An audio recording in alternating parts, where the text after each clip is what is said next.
We'll see into various planet how they work in Capricorn. Sun Capricorn में is the second best planet to have. लेकिन शास्त्र सन को Capricorn में अच्छा नहीं मानते, उसका कारण अलग है। लेकिन sun is the best planet to have in 10th house. Gives you very good, कह लो कि समझ देता है तुम्हें कि काम होता कैसे, कोई काम को करना कैसे है, उसमें डेली वर्क डाल करके वो करने में सक्षम है। प्रॉब्लम तो सॉल्व करना उसके लिए बाएं हाथ का खेल हो जाता है, सन के लिए भी। बट ये प्रॉब्लम जो है, जब तक सन इन 10th हाउस है, इस व्यक्ति को क्या करना पड़ेगा, इस व्यक्ति को जो नॉर्मल लोग हैं या कमजोर लोग हैं उनके लिए लड़ना पड़ता है, उनके लिए फाइट करनी पड़ती है, या उन एज अ सोशल सर्विस करना पड़ता है। बिना सोशल सर्विस में उतरे 10th हाउस के सन को, या फिर सन इन कैप्रिकॉर्न को इज्जत प्राप्त नहीं होती। ठीक है, यानी कि यूनियन लीडर, सिंपल सा, sun in Capricorn is a union leader. तो वो जो यूनियन के लिए, यूनियन लीडर कह लो, या फिर जो छोटे व्यक्ति जो अपने लिए लड़ नहीं सकते हैं, उनके लिए फाइट करने का टेंडेंसी बनता है। इसीलिए लेकिन सन कैप्रिकॉर्न में गवर्नमेंट के एंटी भी बना देते। गवर्नमेंट का एंटी मतलब कि ये व्यक्ति गवर्नमेंट को पसंद नहीं करता है, गवर्नमेंट के खिलाफ भी लड़ने का एक टेंडेंसी रहता है। गवर्नमेंट को लड़ना है कि नहीं लड़ना है, ये तो वक्त उसको बताएगा कि कैसे क्या करना है। बट एक नेचुरल टेंडेंसी ये है कि आपका जो भी छोटे लोग हैं, जो कमजोर लोग हैं, उनके लिए आवाज उठाने का एक वो कर्म बन करके आता है। ठीक है, sun in Capricorn. Sun in Capricorn at the same time father represent करता है। अब याद रखो, सैटर्न और कैप्रिकॉर्न दोनों ही एक ऐसे साइन है जो तुमको देंगे नहीं कभी, उनसे एक्सपेक्ट मत करो। देंगे नहीं इन द सेंस कि वो स्टार्टिंग यानी कि बचपन के हिस्से में, जो बचपन का हिस्सा यानी कि इट्स लाइक 22 के अबव का जो हिस्सा है, उसमें तुम्हें चीजें नहीं मिलेंगी सैटर्न से। फॉर एग्जाम्पल, सैटर्न किसी का 9th हाउस में हो, तो मुझसे बोल पूछो कि भाई आपको पिता का सुख है, तो बोलेगा नहीं, मेरे को पिता का कोई सुख ही नहीं मिला। सैटर्न लगन पे हो तो भी पिता का सुख नहीं होता है, पिता को हेल्थ इश्यू हो जाते हैं, पिता को प्रॉब्लम्स होती है। सैटर्न 3rd हाउस में हो, भाई बहन का सुख नहीं मिलेगा। वो सैटर्न बुढ़ा है, सैटर्न बुढ़े में ही देगा। जहां बैठा है सैटर्न, वो आपको जब तक आपने 40-45 क्रॉस नहीं करना है तब तक उस एरिया में आपको देना शुरू नहीं करेगा। वो जितना बुजुर्ग होगा सैटर्न उतना देना शुरू करेगा, लेकिन जितना वो यंग होगा, यानी आपकी जितनी यंग होगी उतना आपको कम मिलेगा उस एरिया में। सो इसलिए 9th हाउस में होगा ऐसा व्यक्ति को फादर का कोई सपोर्ट नहीं मिलता, गुरु का कोई सपोर्ट नहीं मिलता। लगन पे होगा तो फादर वैसे ही बीमार है। सैटर्न लगन पे आ जाए, फादर बीमार पैदा होंगे, मतलब जब ये पैदा हो रहा है तो फादर बीमार हो रहा है, इश्यूज हो रहे हैं फादर को। ठीक है, तो इस तरीके से सैटर्न और कैप्रिकॉर्न दोनों ही साइन जो है वो स्टार्टिंग में देते नहीं है आप, वो आपको रिस्ट्रिक्ट करते हैं, वो आपको वहां पे आपको उसकी जरूरत महसूस कराते हैं कि यही भी एक एरिया है। समझो कि जहां पे जरूर, अगर कोई व्यक्ति जीवन भर पैसा पाया ही है तो उसको क्या कीमत पता है, सैटर्न कीमत याद दिला देता है आपको उस चीज की, कि इसकी क्या कीमत है, इसकी क्या वैल्यू है ना। तो इस तरीके से वो, जैसे सैटर्न किसी का 2nd हाउस में हो, है ना, सो इनको बचपन में पैसे थे नहीं, इनके पास खाने तक के पैसे नहीं थे, उस तरह का लेवल ला करके दिखा देगा। अब इनको वैल्यू है, अब ये खाना फेंके, अब इनसे खाना फेंका ही नहीं जाता। ये दूसरे का खाना फेंके हुए उनको बोलने लग जाते कि ये कैसे कर रहे हो यार, खाना फेंक रहे हो तुमको मालूम है कितना मेहनत से आता है ये वो, उसको सिखाने लग जाता है। क्यों? क्योंकि उसने वो देख लिया है, साटन जहां बैठेगा आपको उसका वैल्यू समझा देगा। वो इतना आपको दिखा देगा कि इतनी मजबूरी, इतनी गरीबी क्या होती है, उसका निम्न कोटि वर्जन क्या होता है उस एरिया का। ये उसकी खासियत है। ठीक है, सो सन व्हेन गोइंग, तो आपको मालूम है कि आपके पिता का सपोर्ट आपको नहीं मिलेगा। कैप्रिकॉर्न में सन है ना, तो फिर या 10th हाउस में सन हो जाए तो पिता का सपोर्ट होता नहीं है आपके लाइफ में। इंस्टेड आप ही कर रहे होते हो। I know, my friend has son in 10th house. Education के लिए पैसा नहीं दिया फादर ने, बोला कि लोन ले लो अपने से चुकाओ, है ना। बहुत ज्यादा सपोर्ट था नहीं। फादर देखना, सन 10th हाउस में होगा तो फादर आते भी नहीं है तुम्हारे स्कूल्स के लेवल, स्कूल और ये सब जो होता है ना, मीटिंग्स होती है, पीटीए मीटिंग होती है, फादर इन्वॉल्व नहीं है, फादर के लिए मम्मी को ले जाओ, मेरे को मतलब नहीं है इससे। वो इन्वॉल्व ही नहीं होंगे तुम्हारी लाइफ में, वो हटे हुए। और यही जैसे ही तुम्हारी उम्र जैसे ही 36 35 आने लग जाएगी ना, हर रोज तुम्हें पापा फोन करेंगे, बेटा खाना खा लिया, बेटा ये हो गया। ये चेंज आ जाएगा, स्विच आ जाएगा। क्यों? क्योंकि सैटर्न देता बाद में है, उसकी एबिलिटी ऐसी है कि वो आपको बाद में देगा। फिर फादर को ये रियलाइज हो जाता है कि मैंने अपने बेटे के लिए तो कुछ किया ही नहीं। ठीक है, ऐसा हो जाता है। तो सन केप्रिकॉर्न में इसीलिए आपको उनके लिए आवाज उठानी है जिनका कोई नहीं है। गवर्नमेंट से फाइट करनी है। गवर्नमेंट से फाइट करनी है कि यानी कि नियम कायदे कानून से, है ना, किसी ऑफिस में कुछ गलत हो रहा है उसके लिए आपको आवाज उठानी पड़ेगी, विसिल ब्लोअर बनना पड़ेगा। किसी के साथ अन्याय हो रहा है उसके लिए आपको करना पड़ेगा, तभी जाकर के आपको एक्चुअली में प्रतिष्ठा मिलेगी। लेकिन sun at the in the 10th house और केप्रिकॉन ऑल्सो मीन्स कि कर्म रिगार्डिंग एजुकेशन। सन एजुकेशन को कारक है, शिक्षा का कारक है, ज्ञान का कारक है। ठीक है, लियो है ना, 5th हाउस एजुकेशन लियो है, तो इट्स लाइक सूर्य अगर 10वें घर में आ रहा है, लिंक हो रहा है, इसका मतलब शैक्षणिक संस्थान एजुकेशन, इससे भी आपका कर्म बन जाता है। ठीक है, पढ़ाने का कर्म बन जाता है। ये आ गया। Moon, moon in Capricorn. Moon in Capricorn मैंने देखा है mother busy, mother busy in the sense कि लाइफ में मदर अवेलेबल नहीं होती है, या मदर जब जब आपको मदर का जरूरत था, आपकी मदर अवेलेबल नहीं।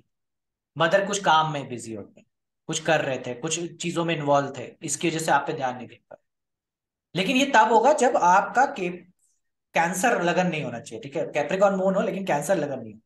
कैंसर लगन हो गया तो फिर आ गया ना, मतलब फिर वो कैप्रिकॉन कैंसर उठ करके लगन पे बैठ गया ना, तो अभी तो मिल गया। लेकिन अगर कोई और लगन जैसे सैजिटेरियस का लगन और फिर कैप्रिकॉन का मून हो गया, तो इसका मतलब कि मदर से मिलने वाला चीजें नहीं होंगी, कि कहीं ना कहीं प्रॉब्लम्स थी उसमें, अवेलेबिलिटी कम हो गई। ठीक है, मदर बिजी थी, मतलब ये नहीं कहता कि मदर अवेलेबल है ही नहीं, मदर बिजी थी, मदर कुछ और चीजों में थी, आपको जब जरूरत थी तब मदर नहीं। ठीक है, इसीलिए अब आपका कर्म बन जाता है कि आप उसको प्रोवाइड करें, जो आपको नहीं मिला ना आप उसको प्रोवाइड करें। इसलिए कर्म किसका है? सुकून का है। केप्रिकॉन में सन बैठा है, मैंने बताया, केप्रिकॉन में मून बैठे तो कर्म सुकून देने का है, यानी कि किसी को पीस देने का, इमोशनली सपोर्ट करने का है। क्योंकि आपको नहीं मिलेगा इमोशनल सपोर्ट, आपको नहीं मिलेगा इमोशनल सपोर्ट, लेकिन यही कर्म है आपको देने का। आपने उसकी वैल्यू समझी ना, कि जब मेरे को नहीं मिला था, कोई बात नहीं, इसको मिलना चाहिए। खाने का भी कर्म बन करके आता है, फूड डोनेशन का कर्म बन करके आता है, खाना खिलाने का कर्म बन जाता है। केप्रिकॉन में 60 मून हो, ऐसा व्यक्ति क्या, ऐसा व्यक्ति कह लीजिए, या ऐसा पर्सनैलिटी में भोजन अपने घर में आए तो व्यक्ति को कराना ही कराना के भेजना चाहिए, कोई भी व्यक्ति आ जाए। और क्योंकि एक नेचुरल टेंडेंसी केप्रिकॉन मून की ये होती है कि ये ना, दो लोग रहेंगे तो ये अपना टिफिन बॉक्स कोने में जाके खोल के खा लेंगे और दूसरे को नहीं पूछेंगे। ये केप्रिकॉन मून की खासियत है। वो, क्योंकि उसको लगता है कि यार इतनी बढ़िया मिठाई मेरे को इसको देनी पड़ जाए, क्या कर रहे हो मैं। ये थोड़ा सा उसको रहता है, घर से खाना लेके आएगा ना, हॉस्टल में जैसे रहते थे, तो घर से खाना लेके आए तो इसको नहीं पता चलना चाहिए, ग्रुप पार्टनर को उसको नहीं दिखाना है, वो अपने लिए खाएंगे, ऐसा वो बनता है मून केप्रिकॉन का। जबकि करना क्या चाहिए? बांटना ही चाहिए। नेचुरल टेंडेंसी ऐसी है, लेकिन आपको उसका अपोजिट होकर के ही उससे होगा। ठीक है, बासी खाना खाने का टेंडेंसी हो जाता है जब केप्रिकॉन मून में होता है। बासी खाना समझ रहे हो ना, व्यक्ति को खराब खाना, या फिर कह लो कि अरे ये रोटी है फ्रिज में रखी हुई है 3 दिन की हो गई, कोई बात नहीं मेरे को दे दो मैं खा लूंगा, उसको बासी खाना पसंद होने लगता है। या मदर को भी पसंद होता है, मैंने देखा है केप्रिकॉर्न मून में कभी नेटिव को पसंद हो ना हो, मदर को लेकिन जरूर पसंद होता है। मदर देखोगे कि वो सारा बचा पुचा कल रात का खाना खा रही होती है, वो तुमको सारा ताजा रोटी बना के दे देंगे, लेकिन मदर बासी खाना खा रहा है। That is how Saturn moon का कॉम्बिनेशन वर्क्स। फिर क्या होता है? फिर प्रॉब्लम आती है, फिर थोड़ा डिप्रेशन होता है, उसकी वजह से तमस बढ़ता है शरीर में, क्योंकि गर्म खाना ही खाना चाहिए। भोजन जो भोजन 3 घंटे से ज्यादा का हो गया है वो अब बासी की कैटेगरी में आ जाता है। तो कोई भी भोजन आपका 3 घंटे से ज्यादा पका हुआ हो है तो उसमें तमस बढ़ गया है। आप वो खाओगे, खाओ और फिर सो, फिर नींद ही नींद आनी है, फिर शरीर एक्टिव नहीं रहेगा। फिर कहोगे कि जैसे ये काम नहीं हो रहा, वो काम नहीं, काम इसलिए नहीं हो रहा क्योंकि आपने अपना बॉडी में तमस बढ़ा रखा है। ठीक है। तो इस तरीके से मून इन केप्रिकॉन सुकून देने का कर्म है, इमोशनल सपोर्ट देने का कर्म है। ठीक है। पीस का कर्म है, सोशल कर्म है। याद रखो मून इन केप्रिकॉन जब होगा ना, तो सोशली ऐसा व्यक्ति का जो भी प्रोफेशन होगा उसमें लोग इन्वॉल्व होंगे। ये सब सूत्र हैं प्रोफेशन बनाने के, आगे चल करके प्रोफेशंस बताएंगे कि कैसे किसी का प्रोफेशन देखें। लेकिन ये समझना कि मून केप्रिकॉन में आ गया तो तुमको मालूम है कि ये व्यक्ति जो भी काम करेगा उसमें सोशली लोगों से मिलना जुलना होगा। रोज का जैसे बैंक में होता है ना, बैंक में हर रोज कोई आ रहा है, भैया माँ ये ले पासबुक, प्रिंट ही नहीं हो रहा, या बैंक में खाता में कितना है।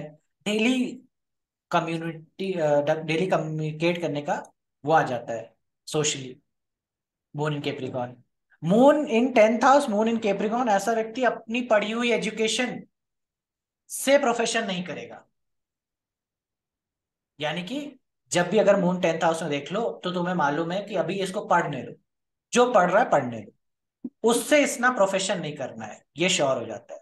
इसने प्रोफेशन शिफ्ट करना है, इसने प्रोफेशन शिफ्ट करना है exactly because moon will die wherever it is sitting. So पहले इसको जो भी एजुकेशन से पढ़ेगा उससे करेगा कि मैं प्रोफेशन कर लूं।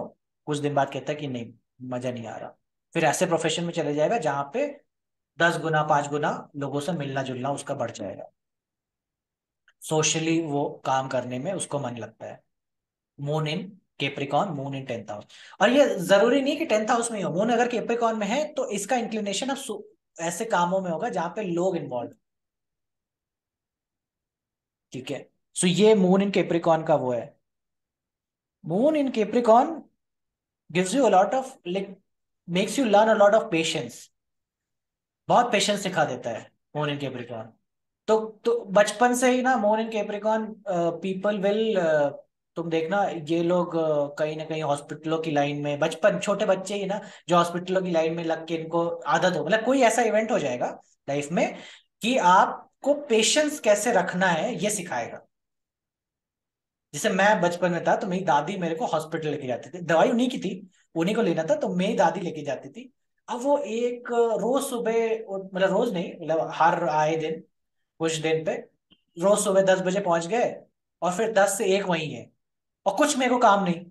बस सारा प्रोसेस ये था कि एक जगह पर्ची लेनी है सरकारी हॉस्पिटल में, फिर धीरे धीरे आपको डॉक्टर के लिए लाइन लगानी है, और वो डॉक्टर सबका नंबर आएगा, आपका 45 नंबर है, आपका नंबर आया, फिर उस डॉक्टर ने फिर दवाई के लिए लाइन लगाओ।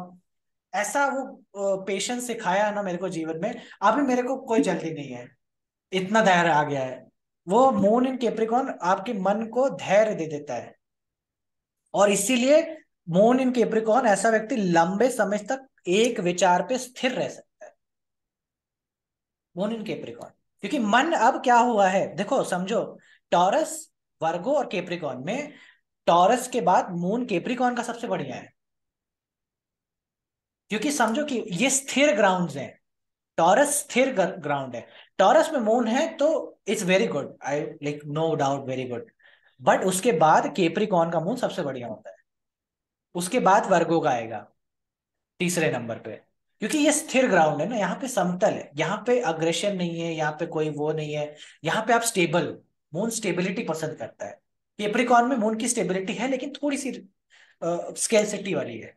टॉरस में अफ्लुएंस है, मतलब पूरा भरा पूरा उसका सब कुछ है।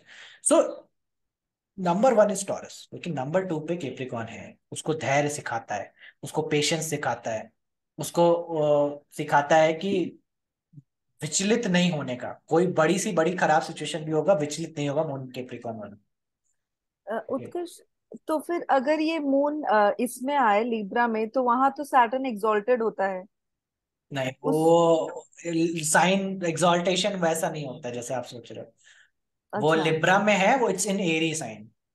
ठीक है, अच्छा। हवा लग रही है, ऐसा समझो कि ओके। मन को हवा लग रही है। अच्छा। ठीक है। ओके। वो वैसा ही है जैसे मून पानी है, पानी में हवा ना रो देखो कैसा होता है। ठीक है, तो उसका विचलन बढ़ता है।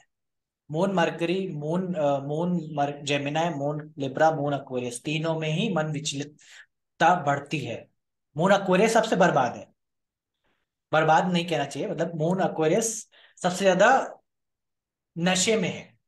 नशे में मतलब उसको अल्कोहलिज्म और इसका प्रॉब्लम हो जाता है मून इन एक्वेरियस को। ओनली अल्कोहलिज्म या हर स्फेयर में हर मून इन प्रकार का। Aquarius is not good? Moon in Aquarius is like ना, वो कहीं ना कहीं उसको अपने स्थिरता पाने के लिए किसी ना किसी सब्सटेंस का यूज करना पड़ता है, वो स्थिर नहीं हो पाता है। रीजन कुड ठीक बी है। कि वो खुद से एर्थ हो जाता है, दैट इज ऑल्सो हाँ, खुद के इसीलिए नेचुरल। इसीलिए मून नेचुरल हाउस से एट्थ में बैठा हुआ है। ठीक है, इसलिए वो उसको कोई ना कोई सब्सटेंस अब्यूज करना पड़ता है, बिना उसके उसका दिमाग ठीक नहीं रहता है। ठीक है। हाई, उसको इसका है कि मुझे हाई होना है, वो खुश महसूस नहीं कर पा रहा होता है, इसलिए वो हाई अपने आप को लेके जाता है। ठीक है। So that is how I see moon का केप्रिकॉन में होना। मून का केप्रिकॉन में होना, दूसरों को अगर तुमने परेशान किया, या जैसे कि मेरा एक मून केप्रिकॉन में, और मैं तुम लोग कह दूं कि तुम सबके क्लाइंट्स खराब, तुम लोग का जीवन बर्बाद, अब क्या कर रहा हूं मैं कि तुम्हारे को मैंने क्या दे दिया, टेंशन दे दी ना। मेरा जबकि कर्म है सुकून बांटने का। ठीक है। मैंने तुमको, अब मेरे पास कोई भी क्लाइंट आया, मैं कहा बाप रे बाप, सारे ग्रह खराब है, ये दोष वो दोष वो, भाई तो फिर तो वो व्यक्ति को क्या होगा, उसका मानसिक दशा समझो कि वो आपकी बड़ी उम्मीद से लेकर के आता है आपके पास कि चलो मेरा सब कुछ खराब है, वो तो खुद जान रहा है ना। तो आप क्या करोगे, उसका उसका वो टेंशन बढ़ाओगे कि उसको सोल्यूशन दोगे? तो ये फर्क आ जाता है। तो अभी मैं, कई कई बार ऐसे कंसल्टेशन आए थे जहां पे मुझे मालूम था इसका शादी टिकने वाला नहीं है, लेकिन फिर भी मैं नहीं बोलता था।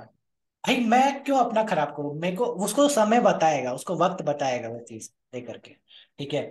तो मेरा उसमें यही था, नहीं नहीं, ठीक हो जाएगा, सब ठीक हो जाएगा, उसको अभी इस टाइम पे ढांढस देना ही जरूरी है। अब मैं अभी बोल दूं, खूनी घटना 6 महीने बाद है, मैं अभी बोल दूं कि गया अभी, तो कोई मतलब नहीं है, क्या मतलब फालतू उस चक्कर का। तो फिर वो जो होनी घटना है आगे की लिए, जब वहां पे वो हो सकता था कि एक बाल्टी भर रोए, अब वो 6 महीने तक एक बाल्टी रोएगा। समझ रहे हो, मैं किसी को घुट घुट जीने के लिए मजबूर कर दूंगा। मून इन केप्रिकॉन को इस बात से बहुत सावधान रहना चाहिए। इनफैक्ट मून कर्म से जुड़ जाए, मून सैटर्न से जुड़ जाए, ऐसे व्यक्ति को बहुत सावधान रहना चाहिए कि वो क्या बोल रहा है। मून सैटर्न एक्चुअली में लोग बोलते हैं विष योग है, विष योग है अनटिल अनलेस वो किसी का खराब कर रहा हो, तो जो दूसरे के मन को परेशान कर रहा हो, तभी मून विचलित विष योग है उस व्यक्ति को, फिर वो प्रॉब्लम होने वाली है। यही व्यक्ति वो संगीत गाए, गीत गाए, प्रेम की बातें बताए, लोगों को ढांढस दे, वो चेंज हो जाता है, उसको होप दे, वो चेंज हो जाता है। वही विष योग उसके लिए अमृत योग का काम करेगा, सैटर्न मून। समझो, क्योंकि अब कर्म बन रहा है समाज से, सुकून का कर्म बना हुआ है। अब आप सुकून बांटिए, क्योंकि जो बांटोगे वही भर जाएगा तुम्हारे पास, ये खासियत है, ये नेचुरल लॉज में है। जो बांटोगे तुम्हारे पास वही भर जाएगा। तुम दुख बांटोगे, रोज फोन करके सबको बता रहे हो मेरा पैर खराब है, सबको बता रहे हो, जिंदगी भर जिंदगी भर यही बताते रहोगे लोगों को। जो बांटोगे वही भर जाओगे, ये नियम है, सिद्धांत है प्रकृति के।